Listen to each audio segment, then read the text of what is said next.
Ia, vi ia la bele lo fa blaga le o le tātou ba te siri le langi o na o mwhai fo i o na tātou to e unia le fiafi. Te te bai lo tau sui fua bai se fo i o le ola vai. Ia o tātou to e whetā pa i pēu mangaru nganu fo i o le ea mai se o lunga o penga o whapatalanga e ala i le udanga lau televisi whaasala lau le Blue TV. Ia, po le ngalu moana i le nei vaenga o le fiafi le aso lona fitu le nei o le masino uni afa le nei tau sanga. Io a tātou o i le masino uni o tātou talanoa i le afa o le nei lava tau sanga o tātou iai. O lofa ma o wha ata lofa ma whaafera i atu. I ate o tu uma sa moa le atu pele le loto ma le nganga.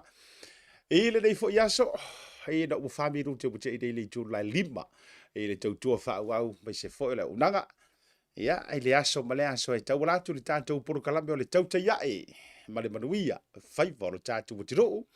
E ora tō au na fo i le nei o asiata le fo ua se e mai lungo le fola tātou te eva i le nei aso. Se i fai se tātou ori, hai se tātou dala, ia ma tātou whasoa ma tala noa, au mai, au vatu, fe whasoa i manatu malagona, me se fo i o tō whirangalo i whaalia, me o te tupu, sa te tupu o lo o te tupu fo i. Ia ma mea fo i hao na te tupu o wale si le fia lo tātou drou.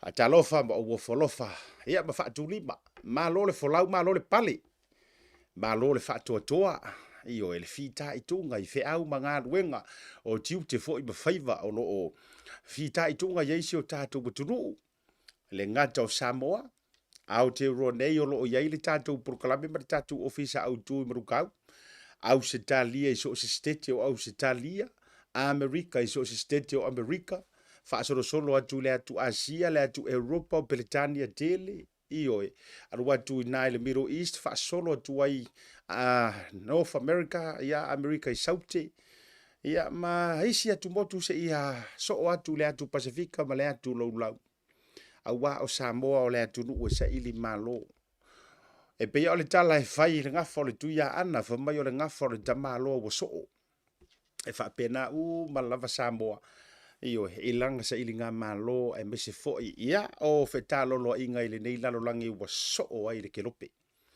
o volofa pa fatalofa atu lima pa ia masa ma fainga o Samoa ia e mai ai le botu sa o le tui manua se ia pa ia le motu tele sa la fai ia i ele o fale alupo fa mai o fili ma pule tu na tawilo ai ia ma valo ia ai na fanua se malo e whaavahi le tua o le mali e toa ia au ai Samoa. Pa ia nā ma malu o Samoa. Ia, e le ngā whatia, e le ngā whatau lima. Ioe, e le atoa i se whaamatalanga, lo nei tangata vai. Ia, e le tariturunga, ta lolo atu ia, ma whatati atu. Ia, e le au tū le toa, ma le au pupu toa, fui lolo o le anturu. O lato le whatu ai ngā tausi. Lato te teu, la tau te whaafailele, la tau te tausi malu, la tau te aputi ma whaapele upu, asi o tātou watero. Ai, o ha maila ue sa vadinga le dei vanga o le aso. E ha maila nei aso. Sa e maua le fia, po o lo pālava lo vaai o maali te mire nei o le ai te wha misa solo. A wala ngai whapea ngā riskanga. E fiu lava, ia fautu atu matua, so le, so ngai, so ia. E se hafu i e pi whamaire si ko inga pi ke whaasanga i ruma, pi te arua ngai tua mau me wha. O amai le nei aso. Ma mori lau whaamalo ia te au tau o whea ngai manga ruenga. Se taimi o toi sau fo ilu ngor tātou proklame se ia whaamanusina, ia ma whaaleo atu, te vai atu le mafuta mai to telo au whea ngā ruenga i le ngata sunga i tamaitai mahali fo mai. E ilo ia i ei whea onga. Ia au whea ngā ruenga le malo, whea ngā ruenga tu ma o te o pisinisi, ia ma so se ngā ruenga lu te vai atu ai. Ia wa amata fo na eva mai ngor tātou proklame, au le fisiri lo mafu fau. E ha mai lau ngā ruenga i le nei aso. A whapeo o le whaia onga, tātou tala no le whaia onga wa tātou o rei tau te amatamata i tātou whamalo. A whapeo o le whaia onga. Ia tātou tala no ye whaia onga Samoa, e whian tamaiti na i pingira ngia. E whian i na i tamaiti na. O lea alkamang whaonga o tumtumurima. Ia po o le vailise. ia po o le tango I lalo I tamatama I vai. Walanga o kwa inga sikaili umaya e te lena. Ia ai e fia fo ini tamaiti na faati ngā ulu ia te oile nei aso wa matua toi o lo mau se kamaikiki. Iyo. Okay. Koi oro. Ana le ai le tula fono. Ia. O nga fa pena o fe ai fe velo ta ai ma. Iyo fe so po ai ma nantu malangona. Ia to apele tai ia te oi. Ia tato me mai fo mai. Iyo wala wo uma fa ia onga tato me mai fo mai. Ia o to lau to si mai. E fia ni mai na matua tu I se e fia ngi mai nga kui se ringi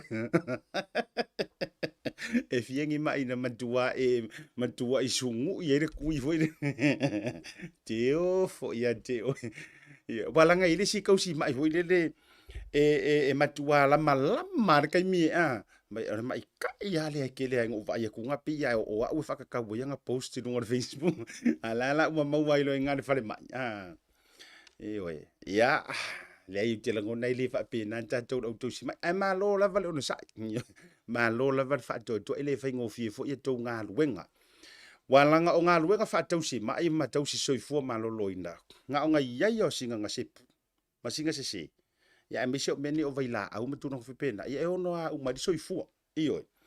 A walane e veo e ma fo mai fo ile le piti tau fa o ngā ilo fa atadini. Ia tatou mo mai ave pasi.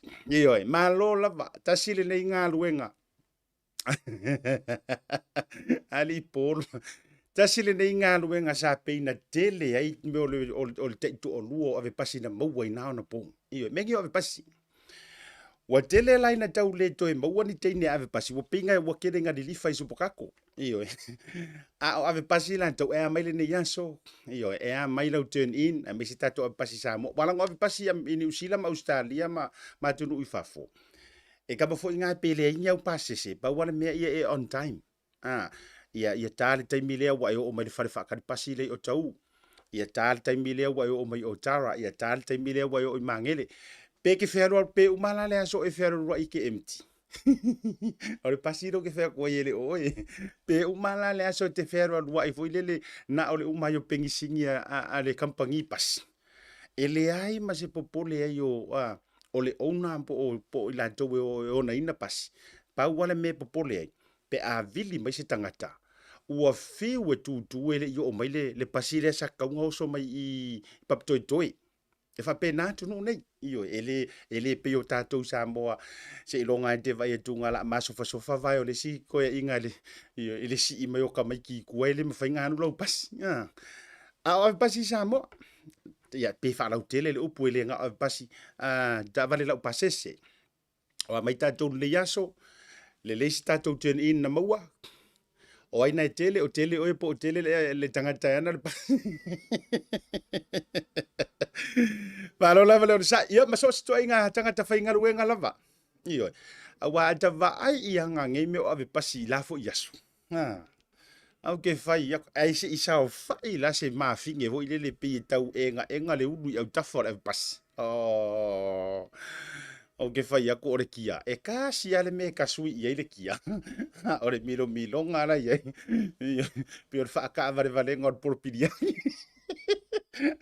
ai leilo nga ole kasia aluluma ia sau e vai lua ia ala sau fa pe ala tu luma tolu sau sa o kua fa ia ala tu fa pe ska mai me ia alulima io ia pawanga ia mari solo mudi lo foi le ai o nga mingoi ka masisi le wadi ia le kadiere wadi ia o fono io le wadi ia ai o nga kasui kia pe fa pe la sa fa fonga umi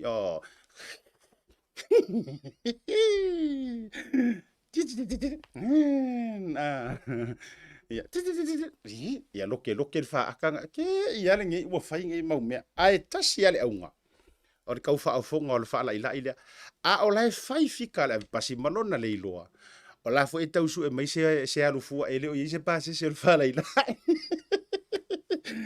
malo la valon sa ile manga la fiafi ta to proclame malo fo ile facing kaku aka ya ana anga kau serious ya telefo yo te milan to Tatou wa felunga tatou penga ta failangi me so ila tau lo mai mo mai le vai le fiafi. Johnny fi now malole on sai malole fa to toa. E le nei fiafi mafuta mai foi mai se ia o mawai ma tatou au vaenga lang wa va vela lunga le mo fai kaua ku. Ngongo sina jaruvasa pepe. Iyo. After mafuta mai kolita Ioane went after mafuta mai se foi le tofa ia le vau to lei mas foi tali me lei after mafuta mai le nei ngole fiafi. Ia me se foi o siolo senga fo muina iyo. Ryan, if you can just the font kaule look wa hardly read the names from molela ilungo le screen o kau ki kilo kwa ke ro se po se foringa le wa tauna faisa wa inga se pe o le altu langa le there we go a talo fa tsunga tapa tai fo mai pasi ia tina io le le va ngale fo mai le leila ia o ke lo ngofia o kamaya ta tele io o atu a mo e mai ka kara fe ko ka ka ia ka ki nga ka ke le stroke ai pe ka ingor ka lu buchi ele ngol Lucas ya so be se fo io seprika alo ma fa tai ma fa le va ngale fiafi John sia lawa lo fatu te te uso me se fo io le maftanga ma wai mo au isako there we go now I can see it clearly ta al pesiala ka mo Timmy Cliffy I can see clearly now Atalo fatu ia tunu mafono longo vai afa le nei mafuta me fo le vanga le fiafi me se uso ya fono ba tanto kwa pex crew o mala tu tanto fa si silanga da u le nei il stasio consente tele le punia lava le lo lo ma tanto nei au kilani stu talo wena ma lo mafuta mai how wa ile nei vanga o le fiafi shout out to Hana Matautia Maritato Gru Mr. Postman le vionga ia nae po le vionga ngafta sia fuimono Martin. Ia me se foi o le fionga I misa la una fusia ma le tatu pulenga o le Blue TV o lo o mafuta mai Samoa. I le nei vanga o le fiafi. Amu ia uto. Ronald Jalo ali tui fa avtai mafuta mai le vanga le fiafi me se foi o se au nese io e sete fano Corinne. Le mafuta mai le vanga le fiafi. Alofi Paulo ma tau foi mafutanga le uso e Paul Sminko fa avtai io. Le mafuta mai.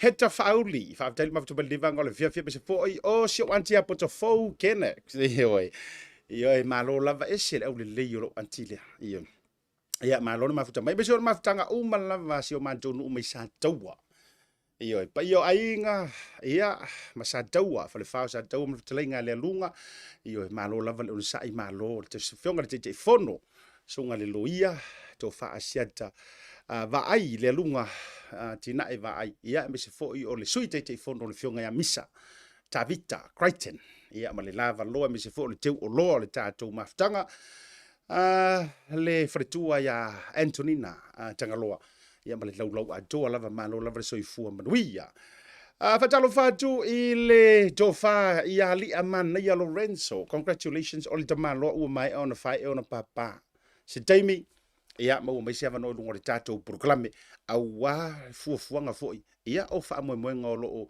ia ile temile nei ile no foa o pitoro o Tara io ia ma papa toi ia wa foi ia se sa ilinga o seisi ta ia foi so swani le vanga foi le local ports ina I tonu o tatou tu malole a wona ingalo pa wa le o tatou tamafana Samoa le kamo e ka vanga le ia se taimi fo ona fa la wilo atili le ngor programe veta dilinga fa tele ma mai le vanga de fia se fo o siatu kerita ma le tau ma vanga ma lor ma mai Alaska malo ma me fa pe fo ila le sunga William Maili papali tele la auli nga toloai fa ata lofa mo fo lo fatu e lau susunga le papali tele le vanga le fiafi to fine ya to ai vanga so longa ia le mafuta mai fo le vanga le fiafi malo lava o e faingi fe au le teimo le fiafi malo le ona sa to o sua ma tai mafuta mai ia ngata ile o melu si paia Herman Courts fa pe fo ile na jau le papa o to umaru ngor tato proclame lungo le YouTube fa tai mafuta mai Andrew Asang ia ngata fo ila ile ono o sala ropati le mafuta mai fa aftai mafuta mai lungo le proclame leo ya fa aftai mafuta mai se fo vai fanga futi ese ya le fo mafuta mai proclame fa aftai mafuta ngai le vanga o le afiafi tara be fa solo le tato proclame o ke poli Kau ke arua maka ko karkalangoa ai si tau fa mai atu ni sio vaenga a manta o le tatou burukalami. Fa mawina le nganga fa maloma le nganga fa te le tatou major sponsors le Tasi Market ya wa fo i le lango sua o le tatou burukalami. Le sunga fa fenga Reverend Tole Afoa to pai Larry Lavia. Ya bar faritua ya Helen ja mai se fo tatou unanga le Tasi Market le nai tau tua mai ai. Sunga ya le sa pre fionga ya le sa so alo ma le tausi. Ruby inai West Auckland e ngata i leo le tātou Tasi Market e le tamaita ia ana ma le tautonga i EGI. Ia le ngata i leo le tātou whale o loa i nai Papakura. E le whaangalo i le fo i le tātou Tasi Pacifica Market Cafe. Le tātou whale eina le na EGI. Ia, le tautua mai ai le uso ia whaola tane. Ia le kuka manongi le lei. O kakawhio lai. Iyo, wa tau mole mai malo manawa ina ua uta ua whaola tane malana tuka. Ia, ai me se fo i ole unanga. O folo wha tuma wha afteitele wale lango sua ina o tātou purukalame i le afiafi ma le afiafi. Pacific 40 ma le talo fa voucher. Aure ngalo sau pepa tala o loa.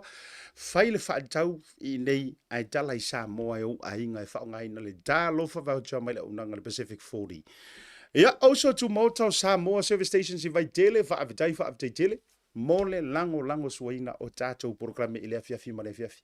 E le whanganoina, le Samoa Tourism Authority.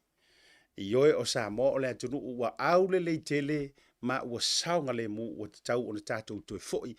E tā whawhau masi na i o tātou ainga i si o tātou atunu i Samoa. Ia ma le tātou sponsor muli le ColourShops i matawhele. Mo o so se tu ainga vali. Ia wa foi le tau wino mo te balawa. Ia, vaenga mai te mo miai le vali. Asia tu inai matawhele le tātou company le ColourShops. Ia, te fili mai ai so se oloa. Fatalo fatu i le so to fil o talo falu isa fui mono a you o le fionga le rua yali. Ia le ngata lea ia o le to fai le matu faiva au le lei ioe. E tele lava ia tata tau po o to matu faiva au le lei. Ai pe ia la walunga le wali au le lei e la uva. Ioe. Ele o se kenge ai e se ala uva i le au le lei. O le se uso le ia tulo wena sua lopeti toma. Ia ma se uso ia sua le Lawrence achi. O le au le lei koe anga malu. Loto mawalalo fo i o nei tufunga. O kama fo ia kalakua ka ke fa kolo ko ia mo fa ku se karla ka pe ko ngir ko sanga fo e ma fai tele io e ma fai kele eso ye so ko ke ola so ye ko ke o fa ki nganga ku funga io lo fa tu le a bisa ia ele ngata o le sau lo le talie ma pu fagalele ia me se fo io le malaita senga ula ia fa tai ma fa mai me se fo i mo fai vo fe ngai le manga o le fiafi be a rio ma fa ka le fiafi ma lo la vale un sai ma lo le fa to ia ngata i le to tele la vo ta to dungo le por kalame ia i le nei ia fiafi pe no fa chi go fa ke au ngi so ta tu fa linga nei o le tatou whaalinga mua le si whaate atu. O na whairo leo si tatou malolonga. Si whawhiloa ila malo mua. Si whai se kako whasoa. O le makua mea tutu o ngai vaenga i tau te fia whasoa. Ma tatou tala no. Ai mai sea. O le aso whina ngalo le vaping. Ka fio lai. Iyo. E kei longa ora ukale wa ese ale mele wa whai mo whaalonga ora ukale. O le tele o tanga tau te nofo i autafa. O le vapia. Iyo, ia, manisio mata au tau te tala noa. E lea ngai mea aria. O le tatou whaasisilanga mua po tatou public notices. O le mua mai le New Zealand stats.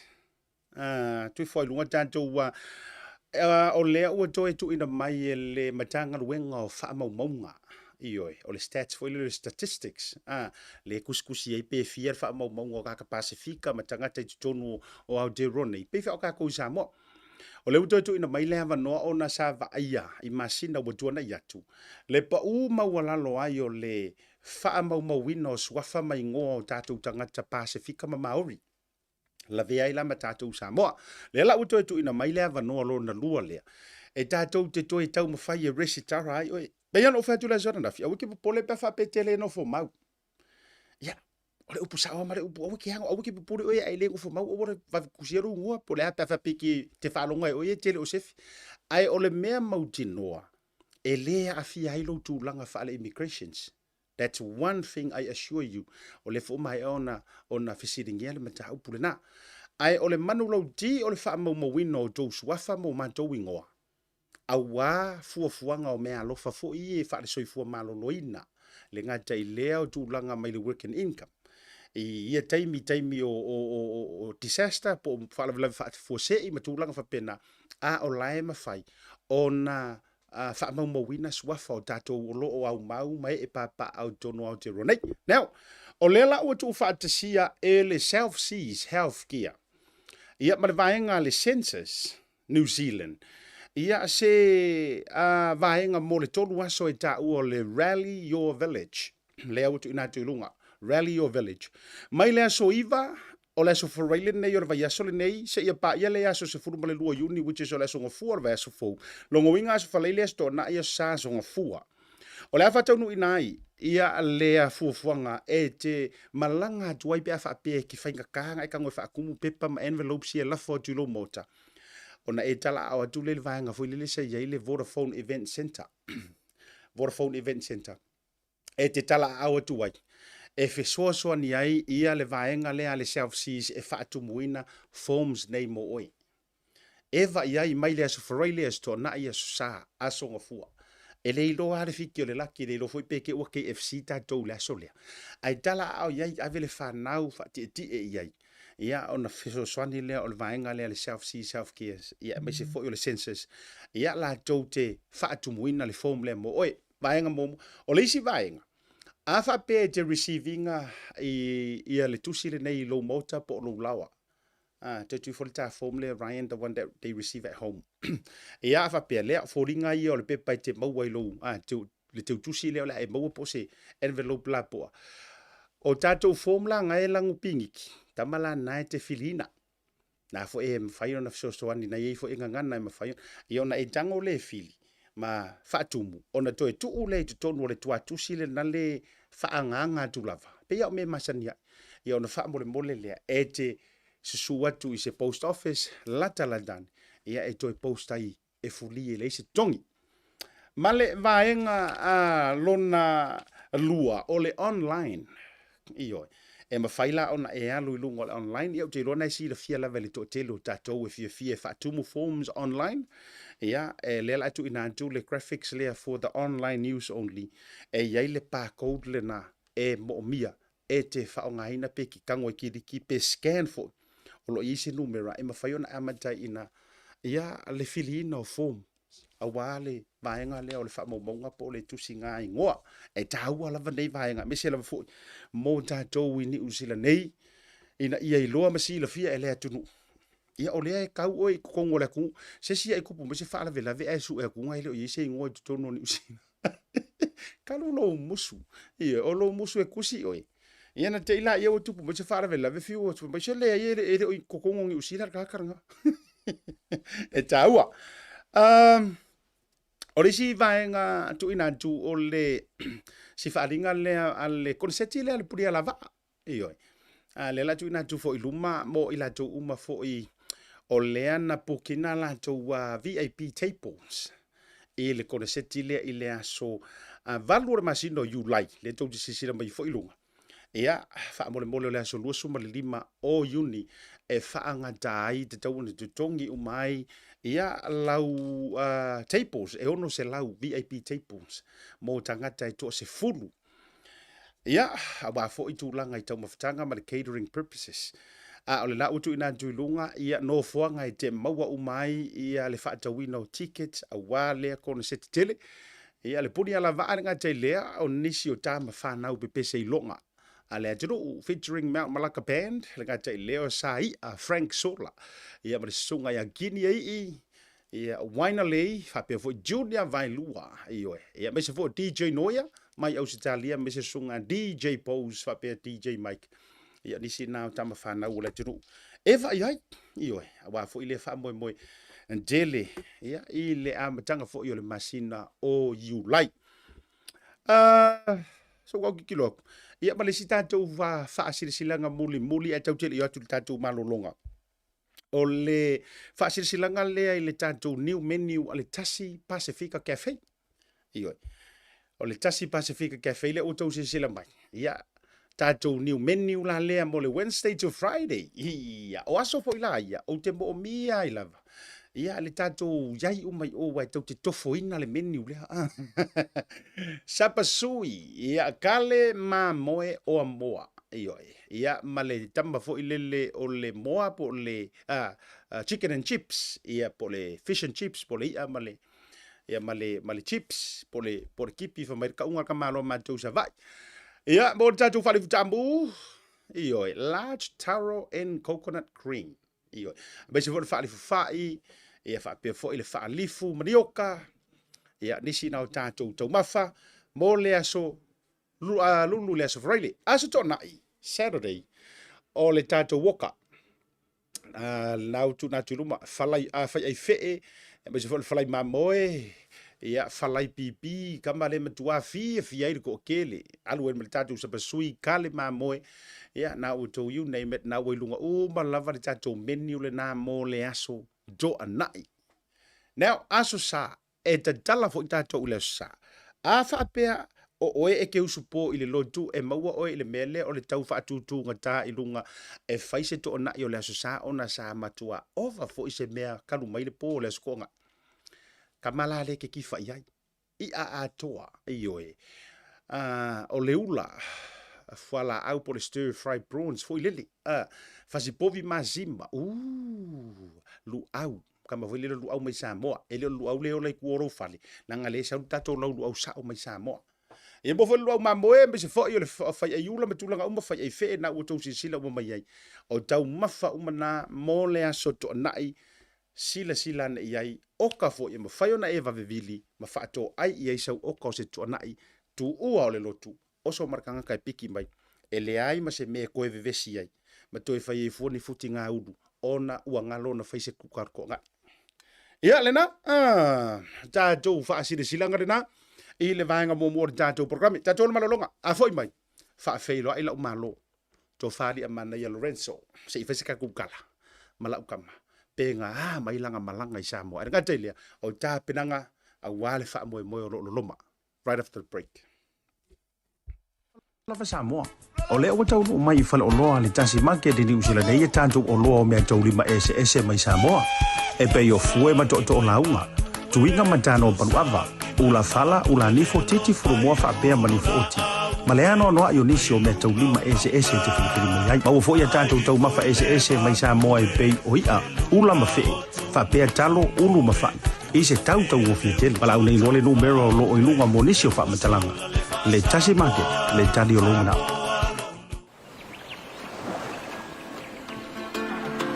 Now that is beef. Think that's beautiful? Look at this. Nah.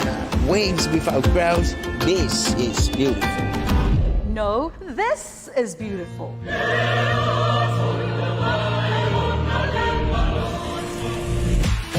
Come on now, this is beautiful. No. She is beautiful. Now how's this for beautiful? No, this is beautiful.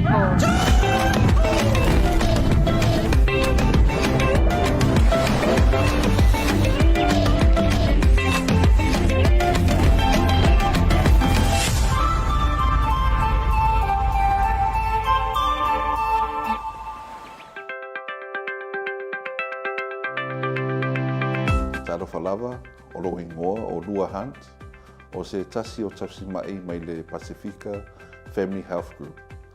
Ua lata mai le tau marulu, ma ua ngā solo, le polokalame o le tuinga o le fulu. E whaia fua le tui o le fulu, e le ise tutongi, mo so se isi e ono fulu lima tausanga a ngā ilunga, mo tātou Samoa ma tangata Pacifica, o lo lima tausanga a ngā ilunga, mo tina, maitanga, mo la tau o lo maua I ngasi tu mau, pei o le sela, le suka, ma le toto maulunga, mo tamaiti e ono masina I le sifulu lua tausanga, ma la tau o lo maua I ngasi o le mafaufau, Su mai a fio mai e whaataunu ai lau tui o le fulu, misela po le tui o le COVID. Mo nisi whamatalanga whafsota i mai le telefoni o valuselau, tolu tolu, lua lua, o tolu. Whaftai.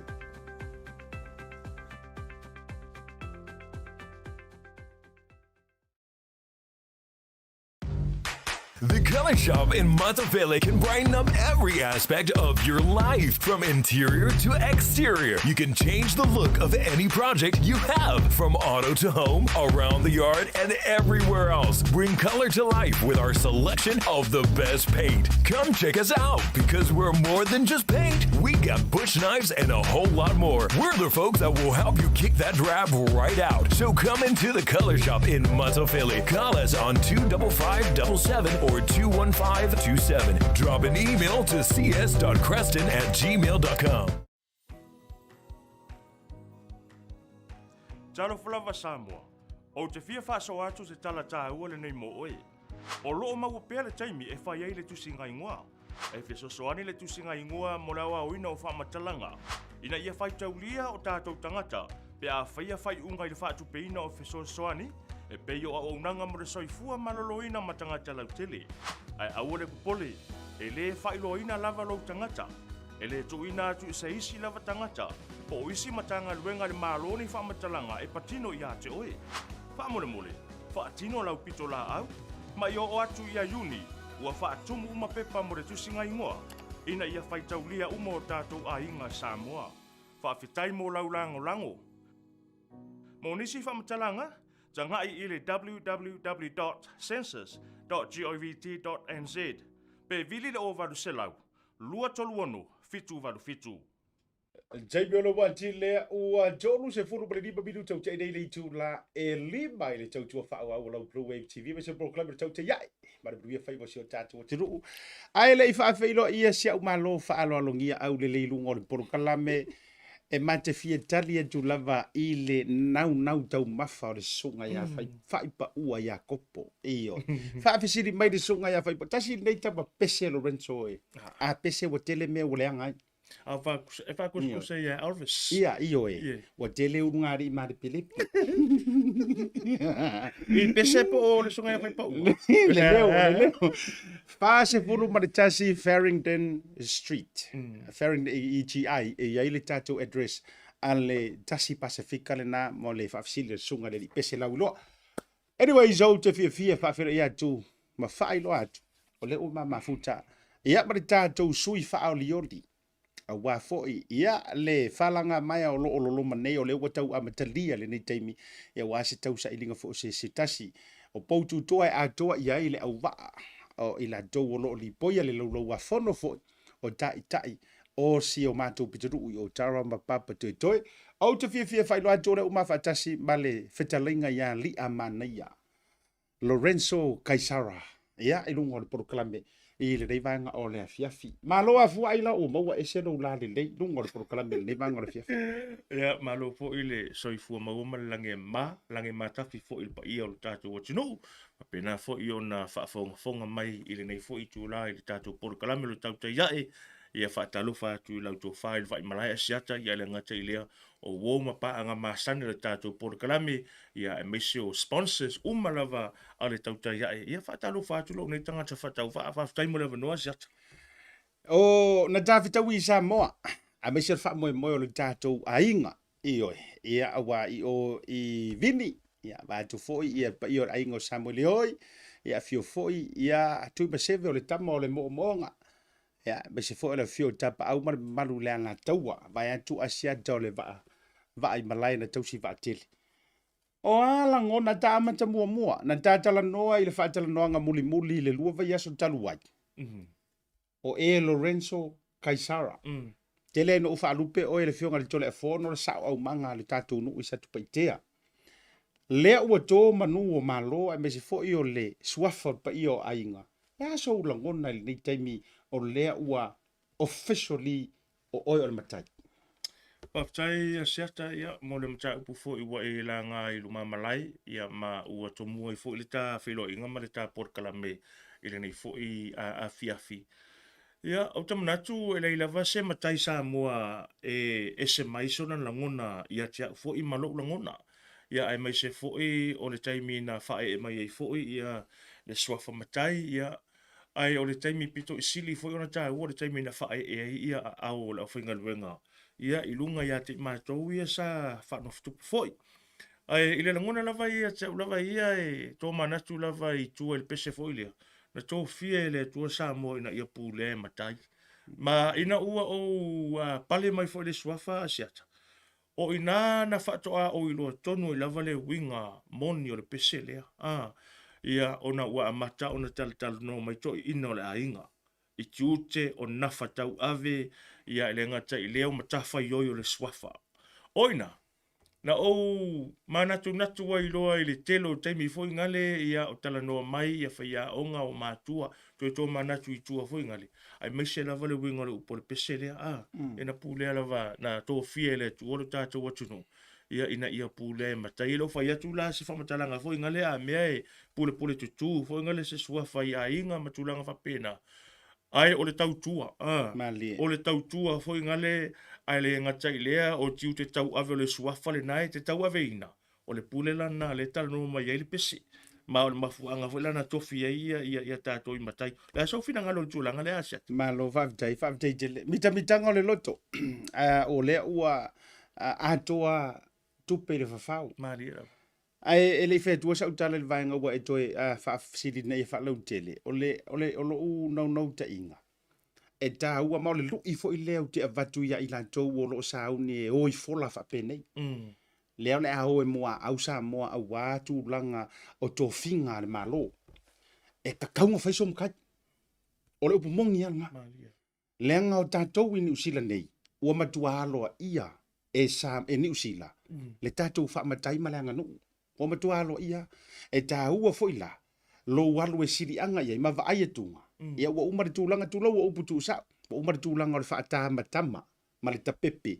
A o leala ue sitia I luna le tūlanga. Ua atoa ai. Ua ako ai fulu o lau ato fulu le safa. Sa e no manua. Ia au wale whaafuruina o fulu o le tawai sina. Ia e lau whaalelenga fulu I upu fai. Ia o malo a wafo I le sauni atu. Ai e moni lau whautanga. Mana tuafo. O le pese lea na tusi le toi ino tole e fua tali timu. E avea o se whaavai o le Constitution leo Samoa. A e maua uma upo le pese lea.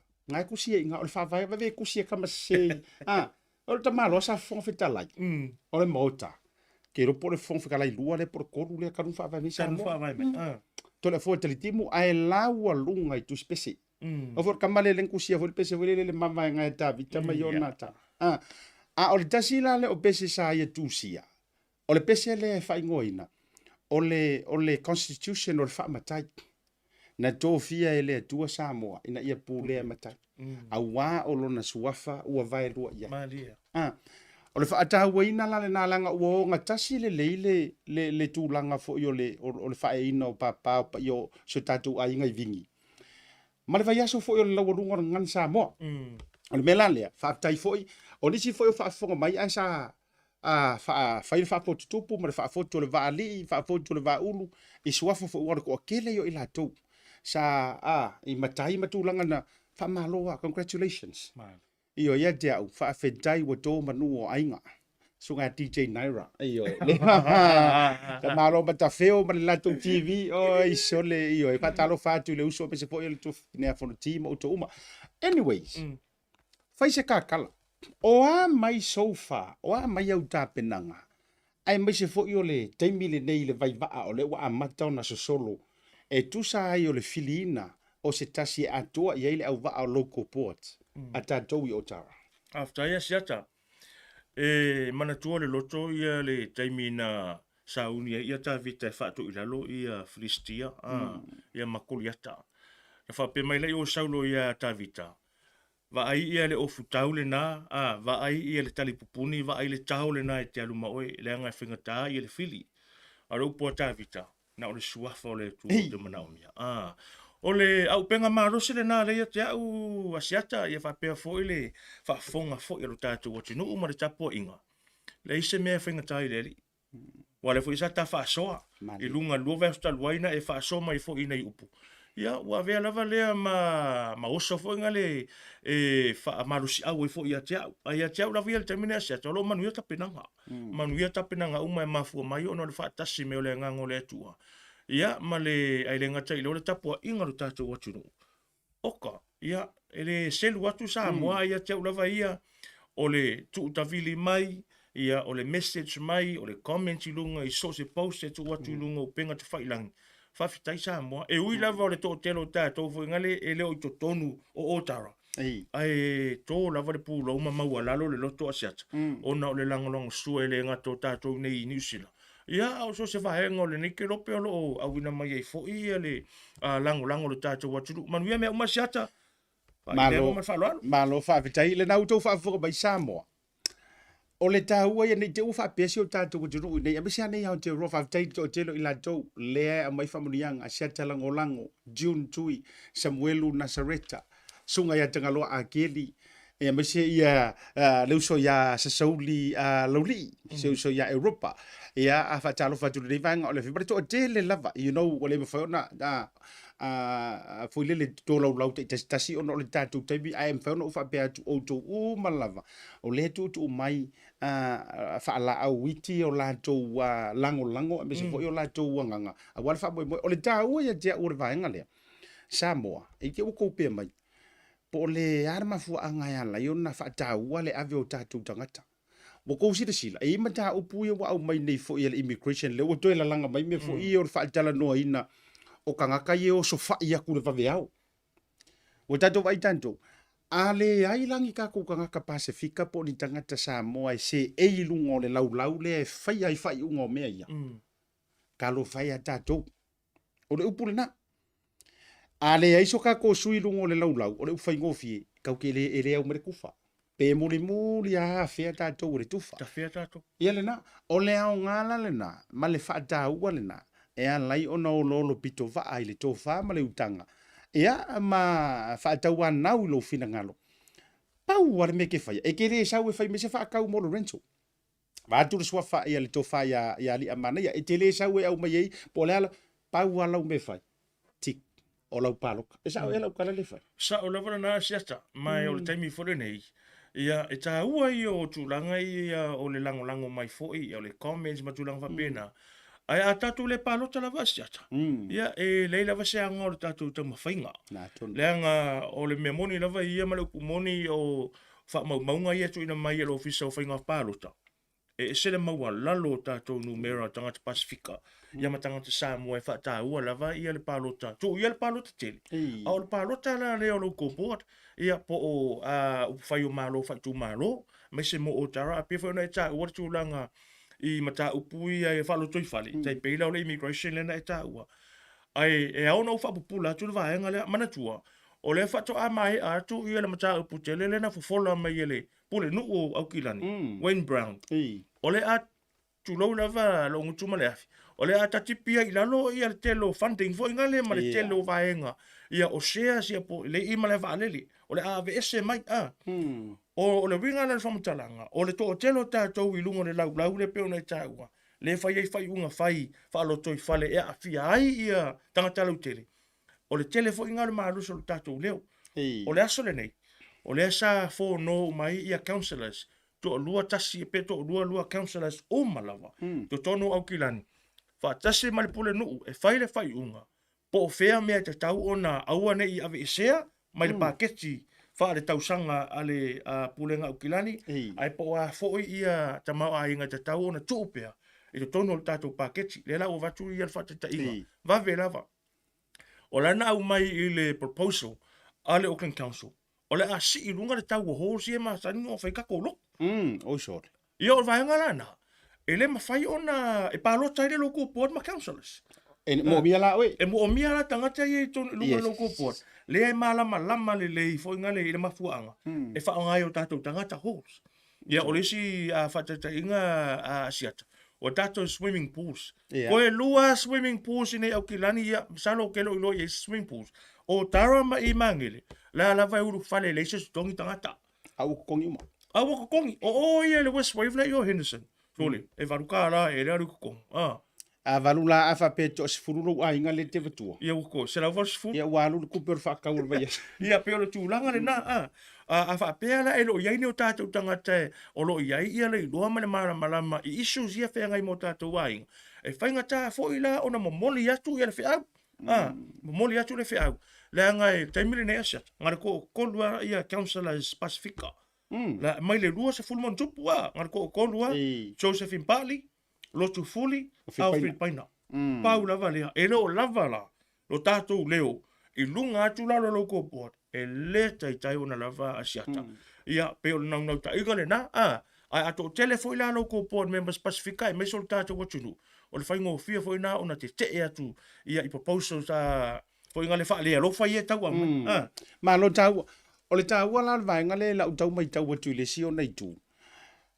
O re kila lea o le tele ofiso so ninga ia va la lata ma ainga I South Okilani a me se fo yo ka ko Okilangi West pa East a wa o kele o kaimi ka ki fa si umaka malo kele ai ngalo ai la ya tato ele sa me malo kele o ile o mi ai me ele ngana tu sa le la wa vatu wala tu langa le ele to na male line o le tele o na tato ainga e o isi ainga o le no vai nei mai ala tala ta mai nei na file reunion na sitasi o ainga o te so tanga fo I fa wo mai na inisio I lato la le ta wo swafa ai sa ia le reunion no vai mai na fa nga ile ho le te puki ia I Otara mana tuala o lea wa avea nei hall ma tatou ma taula inga fo ile le tatou te au fanga ia ma tapu vai tasi ia ai ka fela ai uma ela ai pasia me ia le aka fanga I runga ia la tou tongi ma to o fela la tu ai lo no winga e a ulu ta fenga ai se fukia tatou nei Pacific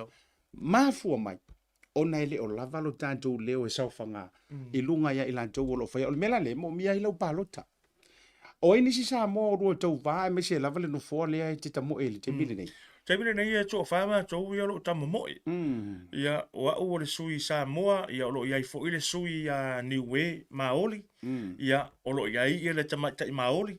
Ia ma le tamata I Asia mai Cambodia to fa ila ma to ia o le to tele la votanga siata wala to fo ngale a valo ia le malo ia tau la va siata. E le mafai ona tātou tu mamaina ia sui e tōtō. Le mafai. A fai e fua ia ile mawalaru paseno tangata Pasifika ma Samoa e pālota. E le taula ona tātou vai vai mawalaru I si fo sui. Vai lava la tātou campaign fo ingale. Pei lava o la tātou te la tātou wo fo ingale tūlanga o le meia. Ma kua fai ia ile mea e ngata ai. Aua fo ile fai whaatara peloa. Leanga ia te au lava ia. A fai ua fai. Matua fai ma ia alu male loto ato male talton ia alu male foi ngale lo fa pe foi ngale fa mourunga ai tau la ila vala vai foi ngale tau se man mano ia ato no tali la mana mai le tua sia ma lo fa tai la vatu nei o tama I fa visilia taua ia ona fa mata filio vai ngol ta fa so ile nei vai ngol via la utango vai ngai toru la ofisili nei vai nga mua o tangata matutua o le vaenga longa lua o tangata talavou kwa inga nei ka young adults ma le whana witi o yengi au plans pe e tu la I le foe e la ngona tino matangi le lei ai tatou te le seuta filia foe pe o le tala I le na loa ia o ala le mafua li I le tūlanga o le wha moe o angi au fuafuanga I whanga wiki e te tango e tu lei to tonu I le lau a fono lea o ani fuafuanga mo na yo tātou tangata I le vai tausanga a o hafo ia fuafuanga mo na yo tātou tua a mātutua e ono benefiti ma wha ma avenga mo lanto. Whaaftaia siasa e sel mana yo le whaafsi waranga o le aunga tonu lava lea e te aro o I le local board. O le tautua mo tangata lau tele. Ma ave o I fo ingale ma advocate. O se ave fe au. E le whaapia nao le alo nofo I lunga le nofua. Ia matali le manuia le nofua. Te tau na whai lau tautua. Ai wa e whaafsiringia le tūlanga o ani vaenga fo ingale taula I aila ua uia nisini. Nisini au tu. Pe a whai a filifilia. O le tūlanga le wa amata mea aila usunga asiata. Ma o la foi ua a mata mea foi iniso tamali o le tātou watu no mal Pasifika. O le toila langa le o le tātou ngangana, o le tātou wanga nuu, o tū maanga ia lai whawhiwhianga. Langa ia lau tal tonunga asiata, ele level poly fest. Ya, mali. Ia lau tal tonunga ele level poly fest mai, ia te au fo ia, te tau ona tele atu nisi vasenga anga nu. Ia avese ia lau puanga nu leanga o whana witi le tātou te tala noai. Ai, ele lava fo ele ngangana sa moala o tono o le oaonga. Ele te tai ona lava, ia te au la ia. E te tau ona tele atu ia nisi initiative fo ingale e o oile ngangana mali man tu fe siata ele o ina le ngangana fa alo le tonu a ngo tulanga tua ma onga intermediate ai ia te au e te tau ona tele ni asiata pio o le winga la fa mtalanga fo ile au na o tangata matutua e keita fo ingale tato fa senga fa pia ai wa mana o mia na va ia faia onga o tele tau foi le pua malafo le ngolo fai le ngalwenga faia onga ai mana o mia na va ia nisi tua o le community e run ia vasenga ele ngata o tamali tangata matutua ia ngero spia po tangata matua feolulu ai tau foi on tatu va ai ia lo mafana ulaiti le wa fai le dance mali la fai le dance la wa ia le fo le mamanu tama mamanu ai ele manga ia pe tele manga ele fa pe foi na Samoa tau foi on tatu va vai Pacifico le so siat no o na vala ulia mai ia tina matutua mai Cookie Island mai Cook Islands sa fa ele fa lingo la to ti vai e mo me foi nga peni le foi nga mo me o ia te tele o mana manu su ile le foi nga le ti vai ala Cook Islands no musu atu le ia lotu fuli wa sa mai ma lotu fuli le wa sa u ile tele ta fisili ile o matutua mali no musu atu lotu fuli ma na yo le tu maanga la Cook Island le fa linga fo ile o la to ti vai aia te au o la fo ia tatou msano le tatou anga nu fa le nga pepe le fa le nga pepe io no tala no ia lotu la mesina tala me io tala mesina o fa lotu o te tau ona fai sa mo se me fa pia le tatou ka paka ke le ala le oi fa ali sia fa ali tatou sia ia fa le nga pepe tatou lima me uma fa pena tatou ia sai o te tau ona fai se me fa pena sa mo amata me sa mo e lo tal tonunga asiata manu malo sa mo e manu malo Pasifika feo Samoa, feo foi Pasifika. Why? Langa 5% no tangata atumotu ine, tangata Samoa. Tu maina ia tu pulanga tala vaua siata. Ia na ta fa so le taimi wo so. Ile to au mai le o loto manganga ele ngata foi ngalo tatou tala vau. Ia o onga mau ainga luenga. Walanga ale lenga luenga. Le leile tamau ainga o ainga. Ale leile tamau ainga o ainga. Ele lei foi ele tamau ainga o kalesia. Mane lei ma tatou health, overall foi ngale health and well-being. Langa o le soifuanga le tatou yasiata. Ia, a le tamau ainga, o ki le health. A oti tamau ainga, o ki ia le attitude tatamaiti. Le tele lunga dirt bikers. Ia te hau lava ia, fia maua lava se fo. Oka, iso. Avtai Lorenzo wa ita ua mana tuofo. Tasi le vaenga lea apa male fai le mato por kala Samoa o le yele fasenga o lo te fai mai le Grace Foundation e te lo wo connecti le e fa vetai lo fa manusina le vaenga le langa le fa fonga mai mato ma le to tele.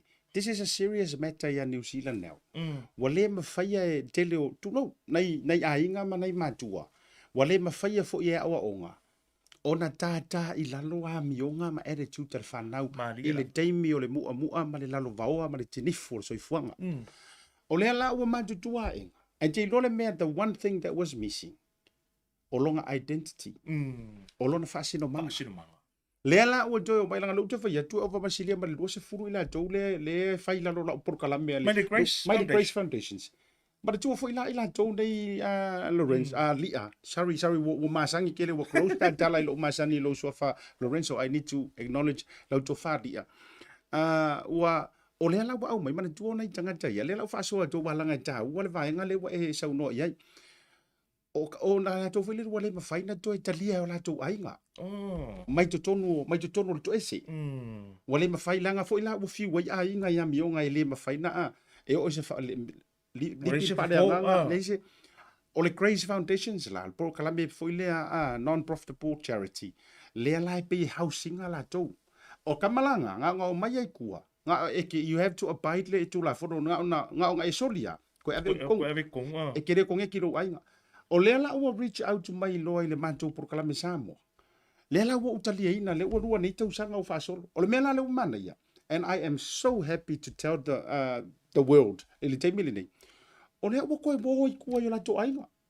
Na ona uma le proklame sign off. Ai ke vaile moni maua se tasi o tina mai paia sa vai.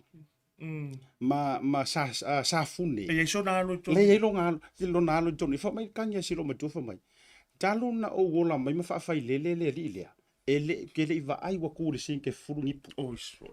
O te le iwa ai, o tamaititi lea o lai titi, e vatu le potu le mea ai. Ai wa sauti lo tilo i mantou whainga i lea pisa. Furu nipu. Kua, Ioi, sau whai mai lalo, wala au mai o tu whai mea ai. Ta si i mai mea ai al tufunga me uma. O le winga la le lea le no ofa ia tu, o vaenga nei wa te tau ona tang, ta o tau ia ave ma tai, wha ma pu e ma wha. Leanga o le tātou ngā luenga e whai whaatasi, ma le tua i le ufa sa mo e whaapea. O le Vaai fautele. Ma whau lolo toa le tangatai e le winga o le upu lea, o lo tātou Vaai e fautele. O le ale winga o le nā mea. O le Vaai, kau ke fia ki e umai kukongo o le Vaai. E oane e whapea, e kasir ko funga e whau alwa. Le ai e whau tele umai tātou. O si mea maisia, o si mea maisia, o si mea maisia. Ina ia tātou sau whanga i lungo le waa lea. E sa uni e le tātou foro. O le whatau ala nau whamanu e lo toi lau whaasoa. Mai whaaptei tele, o toi ngā tei tai e le whaafonga mai sa mo e lo si tala e vane ai.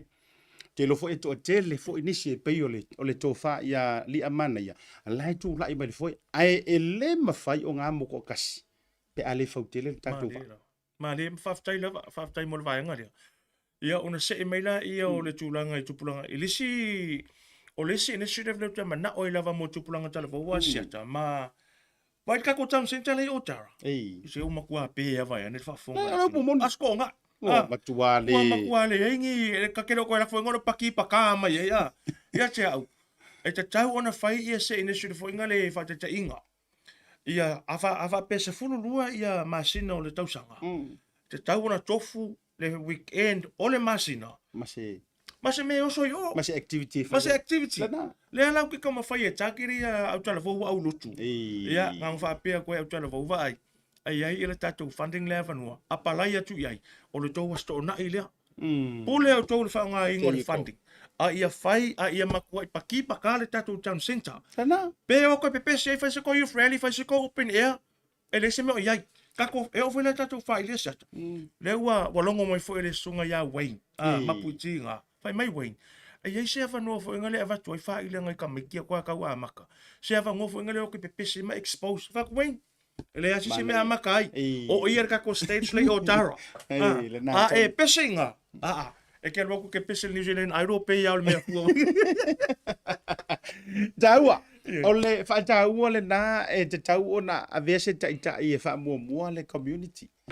Ia, vote mo le sunga Lorenzo. So, tui whale tātana le Ryan, can we have that photo up on the screen? Wha mone pole. E utau sila mai le limaraka. Pe o koe ku mai maten lufali i le. O lea si au whanga le ngā oso o lo lima de uwa ia kure ma ai o le oso le mea le oso mai lunga. Ia, o le kaimi konga na uwa pe ai. O Tara, a le o nei. E le skako. Never. Never. It's now or never. Le na le o tau siri sila tu i tātou puletini ma tātou boards na, pela boards, o fair lava le me te sila iai vote mo le tō wha ia li a manaia. Te loalanga ngā whai ia pela boards ia, e le i tō manu o le tamanoa. Ia, le alali nā nai tau te sila mai e sunga Lorenzo, ia, o le u whaasua whaina. Mai, se o matulu isat pai, ai langa kakau wafo o le tangata mano le whaasino manga, e te lea o le tangata ia o le la au, o le ua e matai mai i lo tātou nuu i santu pai tea, ia, o whea isi e fio anga o le whaafonga le tunu usam lia. Ia, whaftai, o usa u whanau i vai vase uta. Ili meo roi, ia le tānoa le ia. Ai, ia, town area sa whanga usa uso. Ngai i poi korisi po vai maunga. Kera ngoi. Misi manau kolesi, misi manau mai maunga. Le whanga college. Ngau mai na mai peseng. Ya, wala ki fo ya nga vai sia. I vai ase mia ka ko ma. Ui le ya. O afioanga ia sa vai ia matafanga manu le fanga. O isa o wola mai ai. Ia o le nu o lo tina ia o nu o lo tina o si ia masaanga. Ia maloto fanga. Ia o loto fanga e sa wai fo ia i se o tina. E nga le lava ma o matanga mar coach. Ko nga petelo. Ioi, wala lei fo lo wala ku Samoa. Ioi to e tala fo nga nga fai kua. Ia e kau e male famtalanga lo tina fo nga. Petelo sio. O fa soli. O sunga de coach. Ne la ai ngai ma. Amo la o sungu iro mar ko. Wa ke vai ka ma ko. Ia ma itu fulele. Ma itu fulele o le sia fio nga so tina ia ma so tatu wa tu malo sa pai te la va male fa lo sia. Ia leu te vai atu ia o to telo ila to o lea lo fa mai lueli pa ia aua o te loiti Australia a maua mangi makupe e ku le yer kempe wala va mantu o se upu ia ya stau ele ai se maua mai e matua misi ko ase me maua mai ai dai kala fu ya o dai kala io e sau malona leu e fa pele ka ua mele ai le oiloa e fai ama ta ai or ka fai ama uyo le a ta jele le sunga Lorenzo ia mana tu fo ia le a fa mai ale le ta porkalame ia mani so vai ngo kilo ka te se fa ta silava o nisi na yo o vai ngo o te mana o update ta tara no ai fo ai mana ia fo ile ia so fina ngalo o le wa va ia tu o le wa fa ilo mai le pale mia o se ta tu botunu o le a tau ia ile sila fo ile le tapu ai le mero le vaping ai mai se fana wa onga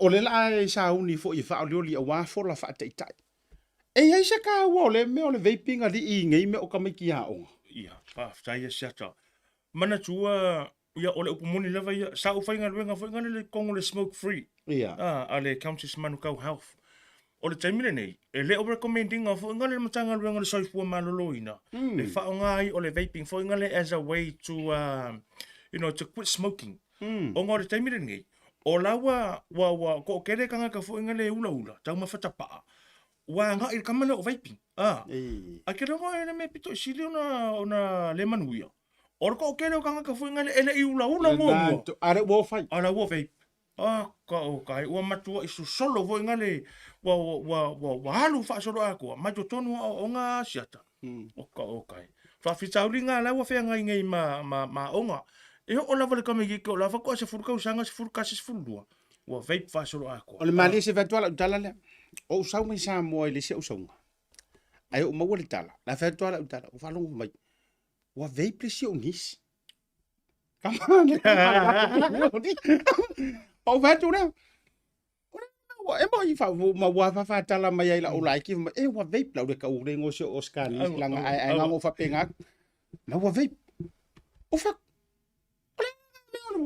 no fa o vape ai le o la o mo wa lo le o ka ngolo mi mili mai la ro o ka le va cha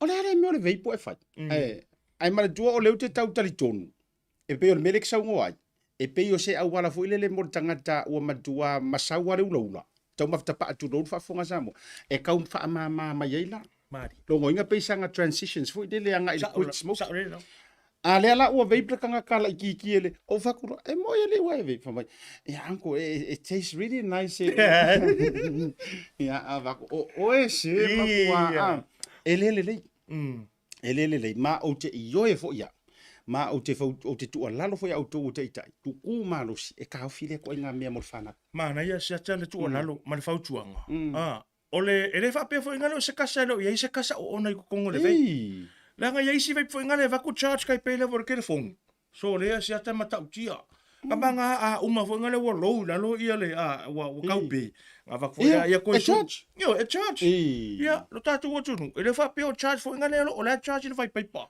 o la charge le wilo ano ngo ngale ke mi ke le wilo e la ke mi ke le wilo ai man ko la oi ko tono le tino le tangata. O lai alu waku le asu fo ingale. E a fia ia le fatu. E a fia i fatu ngao. E a fia ia le so turou lava. Le ata pili.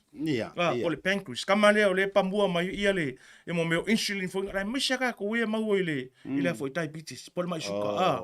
Oki ia le te pili po pancreas. Oki fo mkako. Ia le ngai fa utua to i Samoa. Ia isa u. Iska anko fo leo. Ia le la tau soa falanga. I'm so proud. Tala wenga, veni. Manga kuala ka manga siaka. O langa kala ia. Fai mai inga ua sa ua vakua le pokalame smoke free tono na ulotu. Wa lisi la ua wenga o le whaala wiloa o meka u health initiative tono ulotu. Nga ua vena i ura smoke free. Nga mai e tanga tanga wenga makakara ngoa. Ia sau lava ia ko ingo ia talenga kala wenga fai mai le ai. O le sikareki ia ia le mai yes nga foi aquele isi mau me foi nga le mai kanga ka ai walu ia talenga kala wenga le fale a ma to mana ku ulo nga ma ko fka wala o ke i foi nga le ma ko fka ai se yang langa vape ko lo pulo wa Karo sia agua vape o le swinga nga ai lo fefe ya ke lo ele me o pa pe kai ia lo foi nga le o nga wa suia foi nga le ka nga ma lia ia kala we o le tala kala we nga ia sole o ke le lua se la ka la kupe nga alu isikari ele fa yaso Olang kala lea, olang amone mau lea. Inga ua ku'u. Nga whako a ia realize ai. Lua se lau. Ile vai aso langa se lengi alu sikalik. Lea lau a vape. A olang kala fo ingare. O lea la a ku'u maari e se fo ingare le vape. Langa o le vape. It's very addictive. Ia, le nā.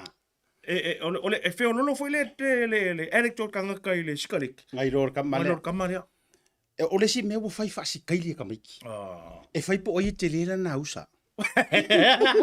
You know, e fai po ai ke le la nga usa ho le pa pe ole nga mo so le ungu ho le well okay minga ya you know our young people think vaping makes them looks cool but it does not make them look cool la fo ngale pe ya la ko fo ngalo ngi gangsters fo ngale yo wa ki le fo ngale mai era wo la ve fa wo e sa no tasi le vai nga no Lau maka le whaino fo i lea le na wha mo a iere Crusaders le aware pulu. I runga i, le tau sanga le mato marau pepi. Akura, o lalau te runga le vaenga fo i le no walu i tickets fo i VIP tickets a le Pacific Family Health. Ma la fionga vai whangaloa. O te ila, ai runga kurari si au rai ke la ikia o mai ana. Ke vai wa kau le leila le matamatanga. Le asu ai o le vape. Ai mana tua le whaasanga vape i runga i tonu. Pa fa pengi io te dei popone ia pa fa pengi kama ibu diu api Samoa ke pa mai ko adoe o sa mo se fa ale sorry fa malia tua ia na lu ale o ngo foi le feng ale asu ale tu langa ale ele foi le o tu ngale la va tu mo ele ngai mea ia to ye to te fia e vape ai le ngata foi le o le lawalunga e fa le tonu wai matu langa o ma fau fa na Malanga kasila le mele la tupu. Iyo, le kasila mele la kupu. O le fiwo el tina maltama. La fa pea la judge le gelfong. O le vehibu le mele la judge. Alo i mare pawa. Alo i mare pawa makele i makupe kongi ka mama. Iyo, ya vai uma vehibu na e te vai o el tina. A fa pea fo yo le wala tu lau tama tope o e fa mai o mea e manu minti fo ngare wa fa mai lesi e mangongi strawberry. Iyo, mo le banana. Iyo, ia le tango a matalona e ao le te mine ai tau ai lo i fafo. Le ngai le mo le fa. Iyo, tasina o vaenga lau walunga, ma le vaenga muri li ta fa asoa. Wale fa tau no ina ne wale mafai ona fa tau no ina le te to fitu fo ile a ilonga malisi le a pie park. Ona on se tu langa ua ye fa ko e se ka ko wale anga mea iyo au te ia ole tu langa na wile pie park ia te foi e tele ai la to fai tionga ni se to tele e ia la au vaenga ile la to fai tionga na o no fo mo ma fo ole manga ia ole constructive ila to wia le au short puts ka ia le afeleki le tongi puru ma mafa ma le tongi puru ma fola fa mai le fa sea le si pise kama ika inga fa sea o aso mai o atu e tau ma fai fa ngale malai le pia pa ke fai la ko la training e kuli la ko fa fo a wala ngai ma o le malai le ai o le malai a feleki pauale o le malai a feleki fa malo ai tutuli la tau e oi tua i mukia fo e o ya o ilanga i omo vantule le fa fonga na tinu maleanga le malai ale ala o makua pe o tulo wa pe o le lo pala me la o fai mai ai tu langa fa sa si le pe me o sai pua se kulo wa atu o le winga la tala fa sala mata fiofi mai i tanganta e kakau kongu i ai le malai ia alto nga mela le utu ma ia te fo wata tauana sila fo i o ke naisa se me so va nga fa pe ingisi ngo fuanga e ave ia fifianga fa pe mana ia fa fikai wa mai ele mta upule ha ele fa alia fo iso mana tu lungo le social media ia ono tulanga fo ia ole ia te ula vai ia mana tualanga o le sa awai e male ofisa o tangata mai mo mai fa fo ile fa ingole tu fa ta single tatu fa mo le ia siata ele foi ngale tatou tele mfai ona fua le talo le tau foi ngale ele ia masisi foi ngale ngofongo va pe ia la ia ke foi ngale va ve sui mai ia ka ma ia te au foi sa ia uma ia mafau nga o ila toi tua mai o le fa mo le e la malangi le leila so atua peitai ia ua le o lea ia ina ua palasi ki mo ia ona o popolera ia ma u langona le fa no foi ngale ga nga palasi o timunga kasi ala make fa le konka ko langa fa pe uma lava ia me sa tu ia le tatu konsesi le foi sa fai fa ngota usanga lenkia ma ko ile nga ia merka ingai foi ia manu ka le fa konsesi le nga atua ia le foi le mutia ia e masina o faisia tatu wa mio ele se me ke a foi se masinga di se kas e nga ko langa uma ilunga le va ai to ma tu upside down na wai lu ko confuse na cosa o te ro tanga tele la tu te ro tanga ta foi le na haya mai ro tu tilo le aikia o lea e mangu fapia valu mantu ai kongilo mai don't worry about it lo binga la tetala o te tau fo io na e nga me tupu o ba ia le tulang ia tafia ka fe la ai mo mai nei tata foi nai ali amana ia inisi na patatu i lalo le lo pala le me no winga e ora i le fale no ka fidinga wai le tau mate la foi e ia nga ka vale lalo e ke mo ia nga ka vale le penga fali ngol fia le anga pule fatu wai foi ia atonu e mawangi nga ia waka vapenga sen mai tu se ava tu no prokalami aya chawa siaka na paula vale vaenga foi ngale or ka pakale I ka ko pas stop le I fia foi kai le fo il mele sai ma ke kwai or ko nga ka pakanga or ko nga concrete le nga ia nga ko nga ta mo fa pea na tonu wa e awongi ave lunga se mukia foi ngale ave foi lunga se me se mukia ma ngai la awur fa ngar ka ko apia pak o neo ali tati o neo ali tati ioi eli fiu edi ile ku o nge er ka u mau ala atonu e tau moni na ila famuri mudi wala ta fa sa lo fa tu ga le le na ta mai fa tasi la ke la te ia pa wala me no fi wa se me matele ai masa mo o le wa di e me nga kini lo pas pika o mori le fa malo ma nga fa fe tai tele ia ila to u malava sa lima ina le fa mo I salute ia le official tourist o le committee fa foi Pacific Cast ia e mai se Dr. Tuara me kamaka io ese fo yanga le pe io nga ai tu no na tama ia na mi o pa io mono tama ma tu o tu langa o fa fia ta wolunga leo le ta fa so le nei vanga o le fia ile fa manu yanga la le wo vai tu to mo mai e sa mo nei pisinisi la I ti o ma fa tali malo ile va alona lua le tau hu tu fo I sai le fai tau le ia na nei I tala oto initial street talks. Ua matuasi yoki fo ile ngiu. Le hai se ngiu. Le hai ngi meo fala fa ipula ma mea uma fa pena. E o lai tama fo i au ka fa akau au ka fo awal. Pe o lai kore ki.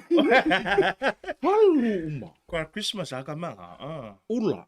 Le au fatau ula i po. Le ngi ula wasi yoki ula. Whakau apa ingu ma. Le halu le ato al tamana. Mana tua tasia desia vai ngore annoying e ka.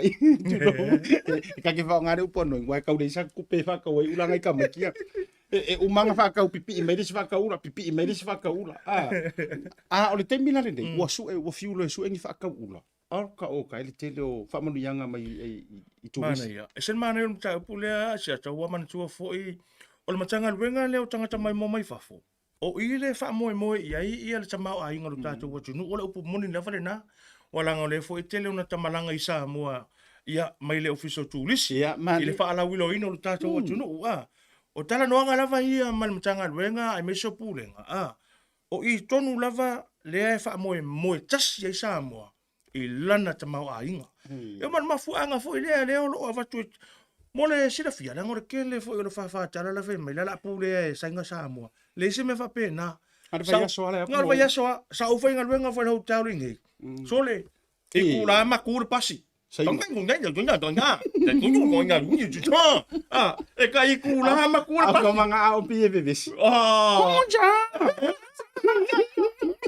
kunzi no ngunga alo wenga la fa talanga e ka I kula ma kur pasi ka mai sa u male tua guide e au mai le ko se la le sa mai le manuia le la fa ko fa ka inga fa ai sia fa mai ai ile tautai jae o ile fa lango ia ile tatu tamau ainga pe ona sa no e o I pisini si la iti la fa tau apa inu ula me ole ngi me wa va ina ia o le tali lenga le na tonu lava e nisi skali ka ko su e asiaka e fu ala fa ma fu lima kala le lava tu atai wo screen some photos I lunga au man tala noa le to ko si se market Vaai e aka mai ar fa ka ula fa kilo sa wa ke ni singa ai nana fa ya tu la utala le e lima kala ka bole ula la tata no le ula mo so ile avi fo ngai ka me ki fo e lima kala le ula kasi afa pe ona nei inga mana nei fa nau o la su I mai ngai makua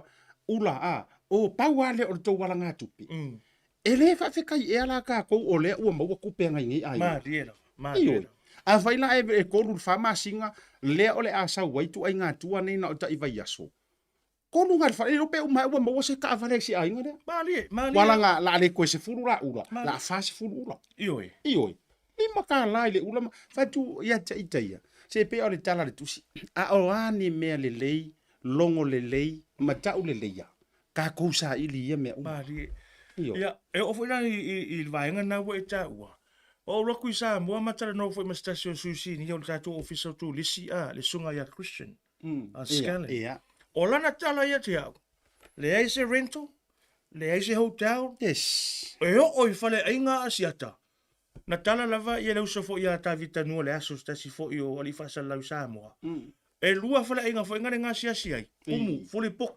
Samoa ke minga ko e le ko ia fo ingi so ka ko e lo ko walk in fo ia ke lo fala inga siata wa pok ma fu mai o ngau le telo tanga ta fa ma tulisi ia o lo nga e fa nga ia fo ia o nga ape lo ko va ia ko siata e mar senga ko inga le ke va or senga ko una le va ia ko vesi mai me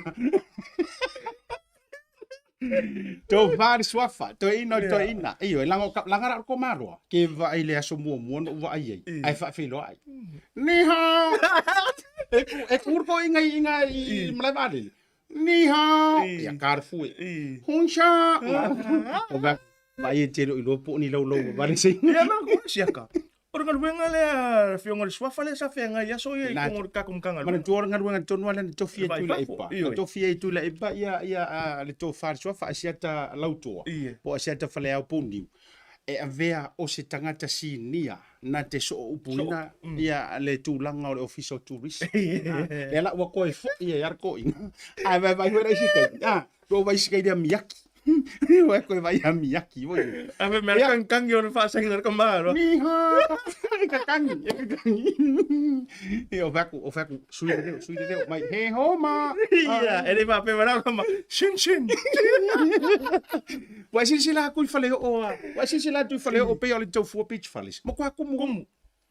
Ai tasi le fale o le la te lo pe lima su ta. Lima su. Po le la vale to inga tau o lo ia. Ya, ta tu vai la. O ila se o le ai ka. Le wingo la tala. Ai ese ha mea ka ke vai ko kusi mai le siko akili. E na ole tu sia fa mai o ha what's behind this o ha what's se o tu se me sa por behind. A o tu te le behind. La ngai le me o behind va tu pa bonga. Ya mau me pa fica ngo pa kala ya.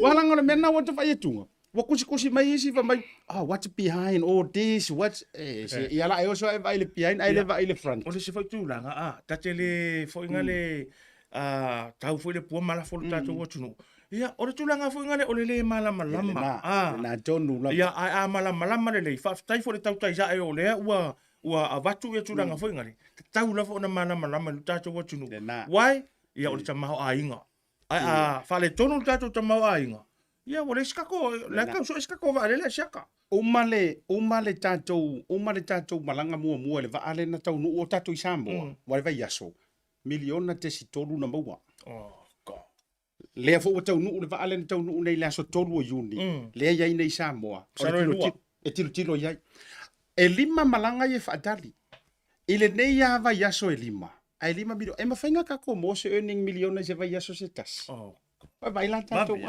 Vavi. E matautia le tūlanga o le tupe maua. Ioe. I te tonu o si o tātou atunu. Ai umaya, ma koe wha fo i wai lea ma se sainga e ngofo. E uma ma toe fo. Ia awa fo i le toe fo i atu o lantou fo i atunu uma tūlanga wha pena. Uke whai akura o leo kama. Ia. So le waka kapi o pi ka kiro e pore. O le mea o le vanga e ma futa i tūlanga o nganu. O le mea pau po le mea misa. Andu benja. O le mea misa pe pau o la tonga ngana. So kamanga ane o la iki la misa. Ai ane o ke keli. Le yo la e sama ngwala la ku kana. E bipo. E opposite. Ia. Maka ko. Kau mawala le misa ngungu o le ungari. Ia. Maka ika wala vai po ia ele le mai nga le afiafi ia la fo tu so no vai wala vai la kadie ya vai nga le mau vai me fa po se si ku la proclam la foi la o eric ngai me foi nga le la ko TikTok ya ka ua ia o le tangata wa ta wa vai nga le Lorenzo tu lo la vali amana ya o le fa matua tangata fo ile fo fola o le TikTok Sita emosinga u kama imea la iti. Ai penga o nga ke o mai vai play te o fo le tu langa o le. O singa u kama i io solo ta. Ayo solo manamo au le. When I say tautai, you say tautai.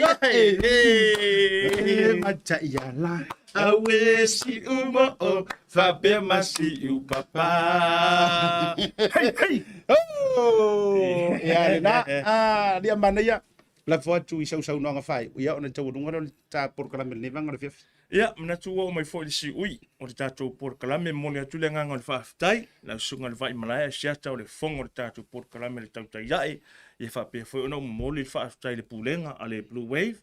Ia vaiane ia le swafa le afionga ngā ftasi, ia fui maono anai, Martin anai, ia mo le langolango ino lo nei tangata. O le upu moni lava ia ele india utupe to tongi ia le lofa malanga le lei. O tau sila mai Samoa. O le poster lea, ia o designs uma o lo o tamawhai i le taimile nei, i le campaign. Design uma ele Bluwave o lea mo le atu le nganga o le whaftai tele lava i le wafionga ngā ftasi ele ngata i lea o le pulenga. Ia momoli fo ila u whaftai na whaftai ia Samoa le atinu e pele loto male nganga i la o tau tapua inga o wha manu ianga o talusanga mai lava ia i tupu matamari o tātou watunu u la u whaingaruenga to tofi ele atua whale tua maso o se e kale sia alo ma whanau o la o tau pule lea ai ai wha umatu whamtalanga wha pea siatu. O lea sore na fi lea na ama talafo mai ia tātou pepa palota. Ia so ono lea.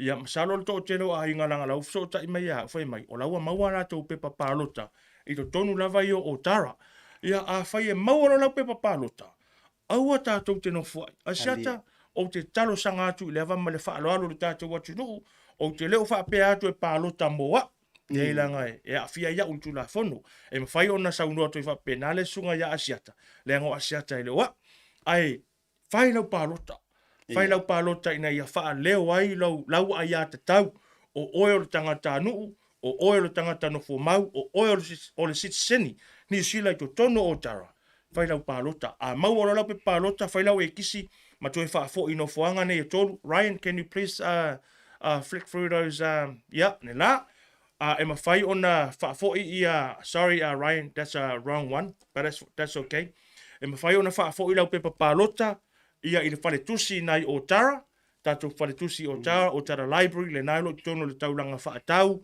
ia alo le nao le tātou library lai o I Dawson Road, e le tupu library, e ma whai fo I ona wha fo I lau pepa pālota, I o le tātou center, le te puke community hall, ia I o tara.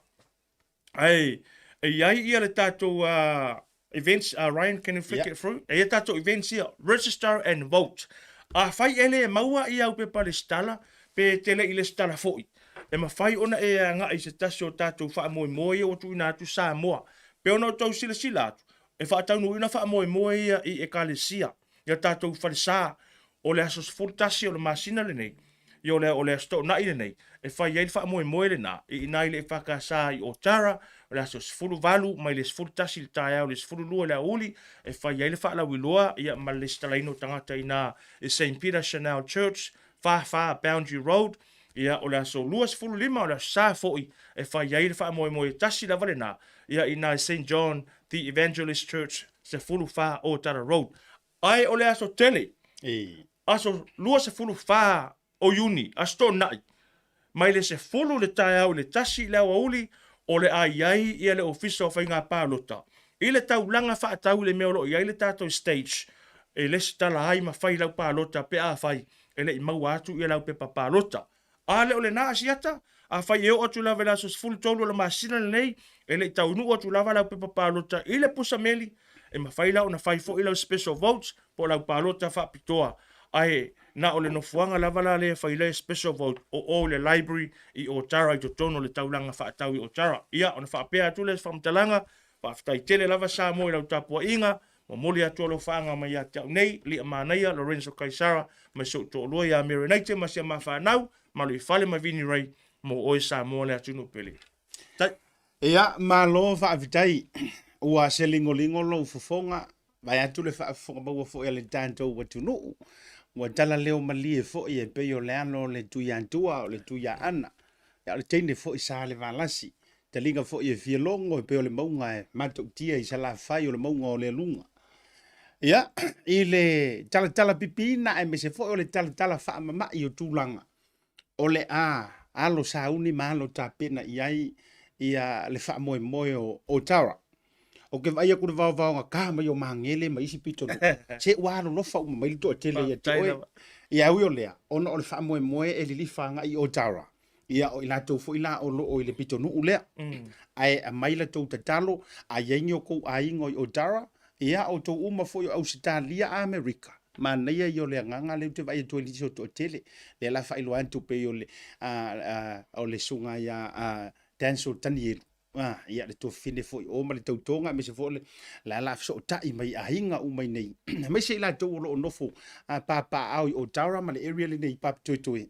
Ia tau tuana le fa moe fo o le tofa e le tapa ule fano le tofa ia li amanaia. Ia o Lorenzo wa tu lo swafa li amanaia. O tātou wale na. E le o whaapeo ave ono o le nuu o ai. Le ai. O le suli o le tātou watunu Samoa. Le tātou community. I to tonu o upu whai o loko puata o tara. O ke I oe ma o amene. O a le to e tutusa o tara e peo na iai aso ia.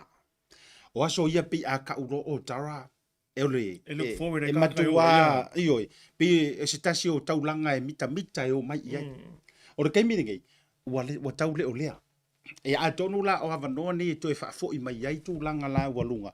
Ia ma to e wha ma po e nisho. o vae ngai tūlanga awala tō sirafia. Ia, sana iane ai o le tai. Kaira. Toi mawani si o avanoa. Ia, le ngata fo ile ale o le studio.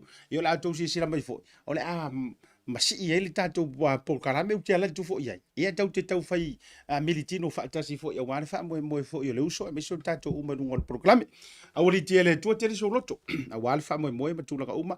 Ia wha manuia fo ile tua inisi o ila tau o le atau wā. Ia tūlanga awali tia le tua. Ia au le lawalunga ama le wha moe. Ia alo manuia lo wha moe wale avanoa o avanoa ele au maua. Ia te talo whaatasi fo ia mesi fo le tapo inga maua Samoa. Ia uli masao. E pe yo le tala le la o le tabaitai.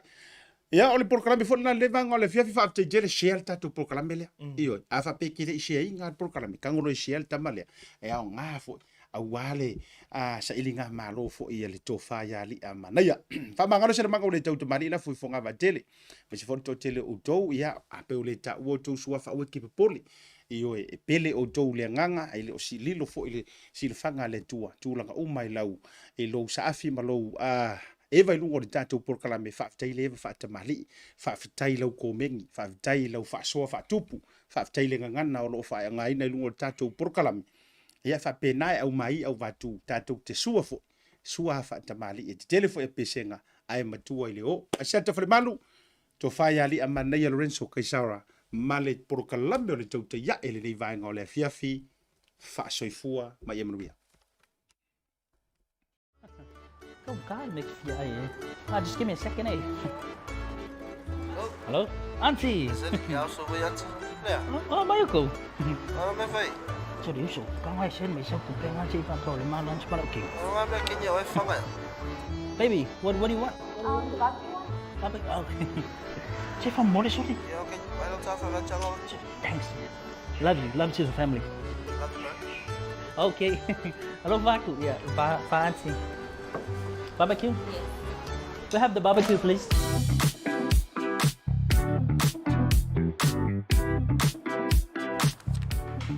Tell off a voucher.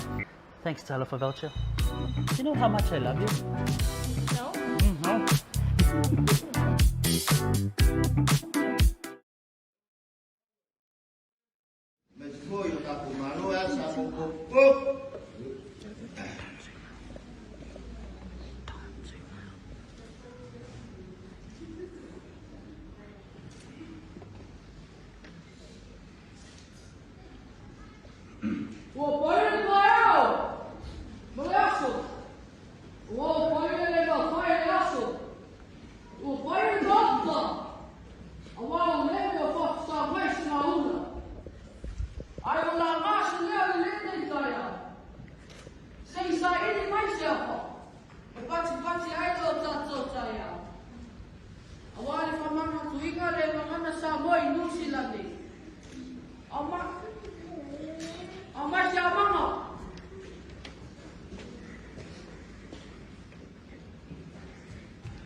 siapa pula review.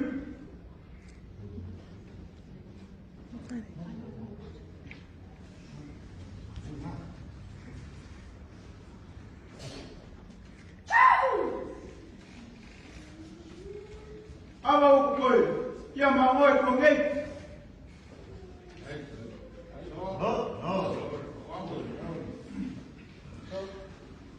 Kalau ngomong apa yang lama? Lama kau buaya, dia lain mana lau kia, dia menguya lau lau. Baik.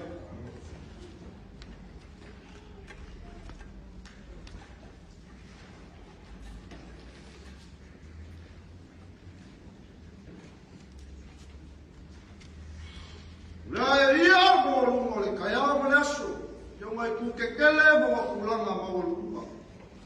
Wale suo le penonwen ale akua ya Samoa malu. Pa mo wala wala loko wala pule apa le lapa. Kalau mau makema le kau mai mai le pulang ini. Wa mama foi bang mo pe o kalai ngai le pole se la. Ole nga wa foi na pule na pule ngai yo ka mo le ma. Male kau sala la ko ke lui mani. Sao se cai mi capa le ui? Ai ala na apa? Kau kesai, wa feo yo kau la le. Kau kesai, wa malu. Apa kasih apa malu?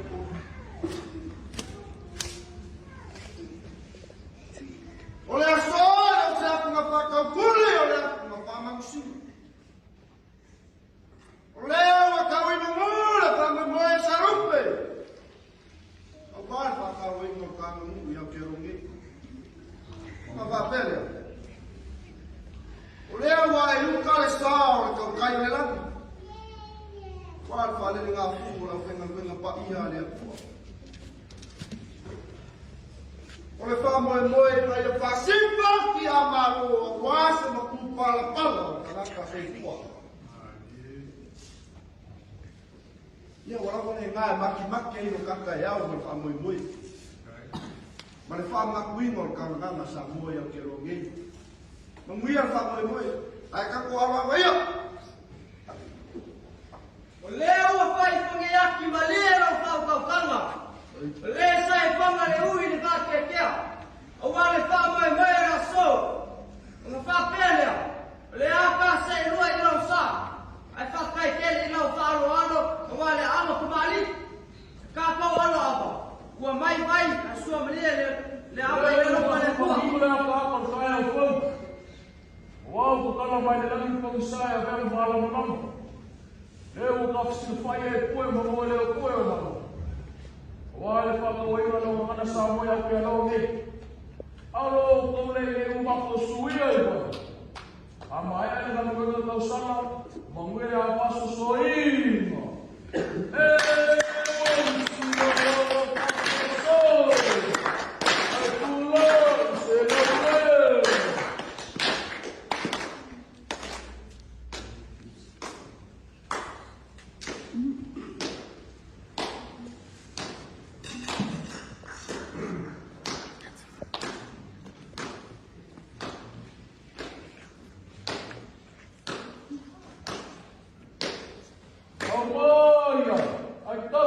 Kaisarino.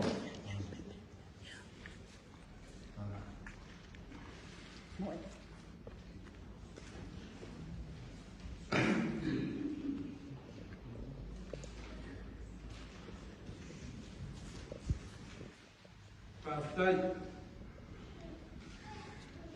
Oleh asal nei, oleh asal nafaya ia ubatat tu ni Maota tu ia. La fai salamu. Te mea ina lei manamata mo fie oleh noko fati silabo. Ia manuia tatu waso, manuia tatu fama moe, manuia Samoa manama maro kupakas. Aba lea le tua. Seko. So uno, ai tatu kai.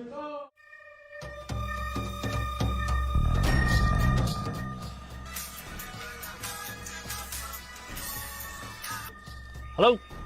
Happy birthday, Us! Yeah, happy birthday, di mo ko makiva. Siyempre ka na mo vine ko ay. Amang uyo ko los fangaw mo makulong talo fakag choy celebrate los fangaw yo sa misina. Sorry, if you po. Ah, sorry. Ang amin kasi los fangaw FC PV po. Uso, kaya ko kong member of Fufu. Yeah, okay, so ifo. Pauso. Thanks, sis. Send love to the family. Okay, bro. I love you. Love you. Maroso. Oh, talo ko welcome to Tomasi. Maro. Payment. Talo from Pacha.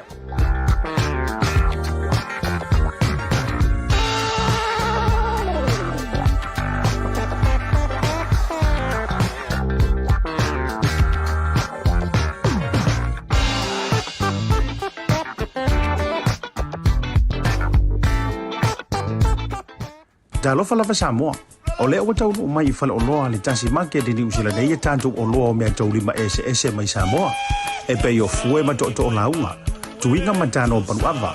Ula fala ula nifo titi furumua fa apea manifo oti. Maleano no ayo nisi o mea tau lima ese te pilipili mo yai. Mau fo ia tantu tau mafa ese mai Samoa e pe o ia. Ula mafe. Fa apea talo ulu mafa. Ise tau o fietele. Pala unei lole numero lo o ilunga mo nisi o fa matalanga. Le Tasi Market, le tali o lomana.